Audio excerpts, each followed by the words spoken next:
Today on All Things 80s, part 4 in the series of looking at the cheapest carded vintage Star Wars figures.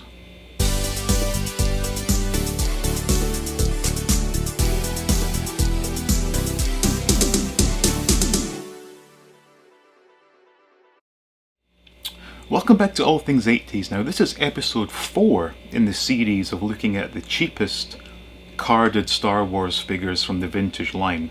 Now obviously, because this is episode 4, we're looking at Power of the Force carded figures. Now, contrary to popular belief, there were not 17 new figures released on Power of the Force cards. There were only 15, because as we saw in the last episode, Paplu and Lumat were in fact released on Return of the Jedi cards. So with that in mind, let's get started. First up, A-Wing Pilot, $395.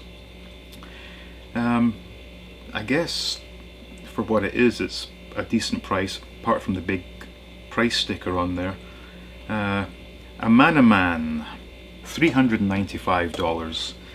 Very strange looking figure, but I guess in terms of value for money, this was the ultimate because there was so much plastic used on this. Next up, Anakin Skywalker. Now this is interesting because the majority of these figures that are used and in circulation probably came from the mail away. I've never seen a carded one before, and this was never mind the cheapest one I could find, this was the only one I could find. This figure is costing $12,000. It is a mint example, but 12 grand. Next up, Imperial Gunner, $400. That's more like it. EV-99, $600. Terrible figure. Couldn't stand up. Just look at it and the arms fall off, but $600 if you want to take that chance. Han Solo in Carbonite, $500. Pretty beaten up card, but you know, it is a rare figure. Imperial Dignitary, the one everyone loves to hate. It's only $200. So I guess people's hatred for this figure is reflected in the price.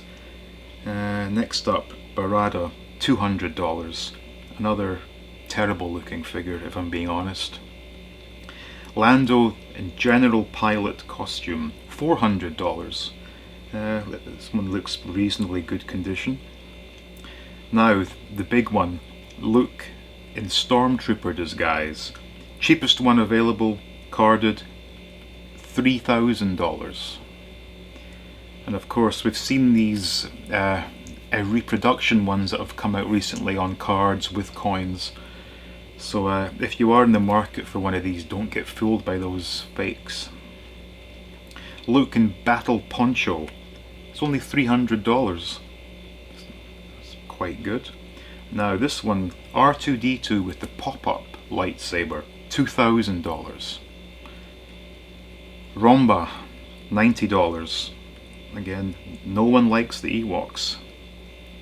Warwick, $225.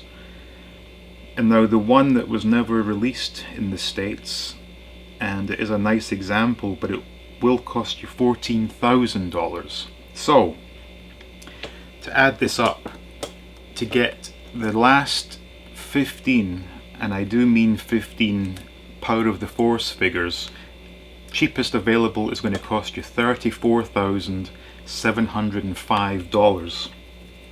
So when we add the price of the cheapest Jedi carded figures, Empire carded figures, and Star Wars carded figures, we get a total of $86,107, which does not include shipping, and these are the cheapest ones available. So these are not display pieces. Now I thought this would be the end of the series, but I do have one special bonus episode to make because there are some things I need to include in this. So stay tuned for that. And anyway, I thank you for watching, so please do like, please subscribe, and see you in the next video.